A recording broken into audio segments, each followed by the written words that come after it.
Extraordinary people do not lead ordinary lives. Yan lang ang masasabi ko. So, let's talk about something extraordinary that happens to a lot but not to all. You had cancer. Yes. You had it. Yes. And I can't imagine having it all and then suddenly being given that news. Actually, it happened. Well, for everybody, this is the first time I'm going to discuss it, and only because I trust you.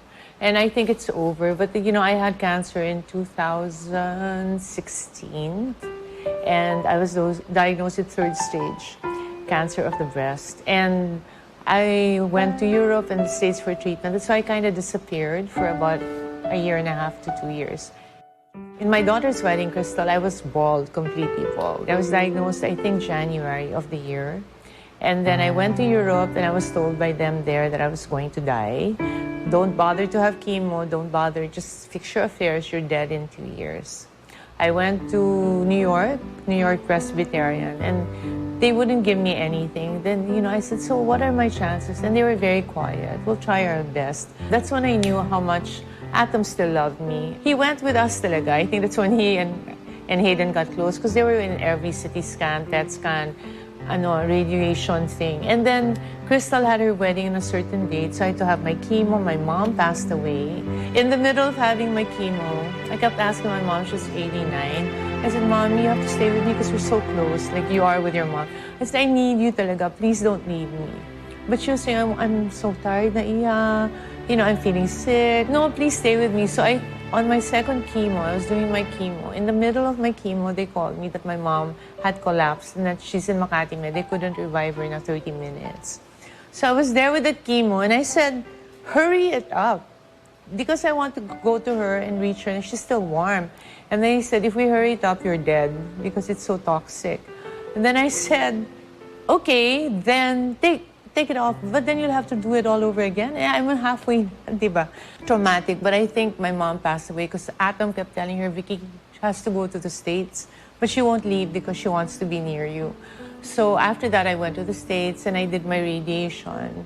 It was so funny, pa. Actually, people don't know this, but I was being interviewed by CNN. And CNN, kasi when they interview you, they warn you like 5 months ahead of time. So I think they talked to me November, but the interview was in April, I think, or something.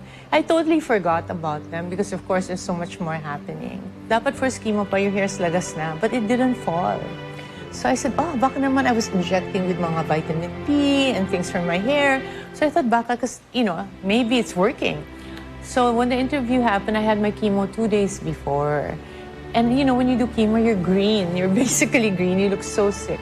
I was feeling bloated and ugly. So while I was having my interview, hair was falling on the floor.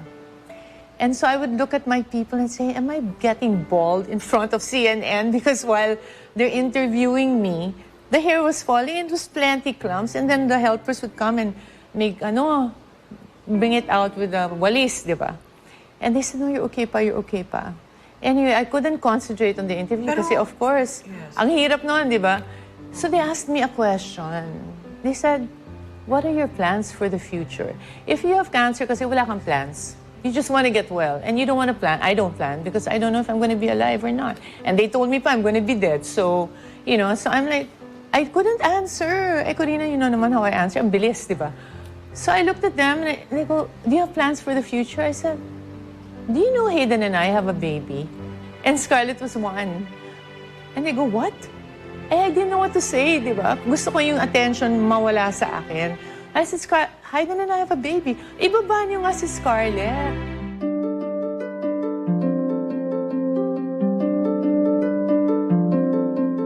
That's why na-announce. And because we weren't planning to say anything. I mean, if people find out, they find out. But what's this announcement? Parang, who are we? We're just doctors. Then I had to call Hayden to apologize because I didn't clear it with him. To be told, sasabihin sa'yo na wala ka ng pag-asa, mamamatay ka na, tapos yung nanay mo, 89, namatay na rin, meron kang bagong baby, paano mo na-survive yun? Vicky, hindi namin naramdaman.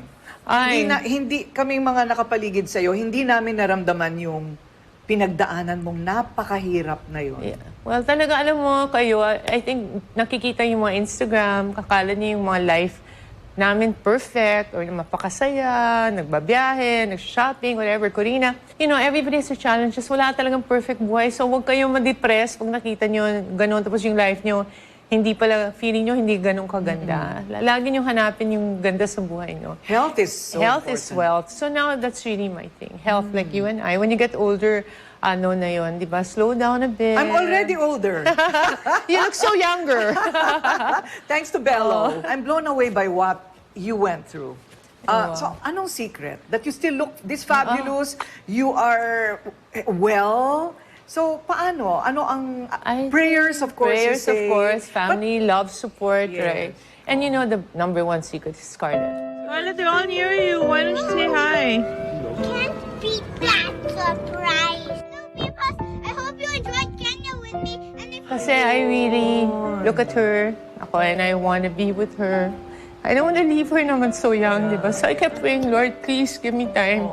So Iyak yun. na rin ako kasi ganun din yung mga anak ko, ang liliit pa. Kaya all I can think of is how to live to be 120 years Oh, old. kaya natin yan. Kaya natin yan. Sabi nga ng patients ko, ikaw talaga, nung bata ka, wala kang pakialam about all these aging things kasi hindi mo pa dinaanan. But now that you're older, I know this is a lot of anti-wrinkling, how to keep your hair black. Right. So, ganon, may keep it thick, di ba? So, that kind of thing. Kawawa naman si Scarlett kung minsan nape-pressure siya. Kasi 6 months pa lang, dinala ko na siya sa Maldives, Japan, Paris.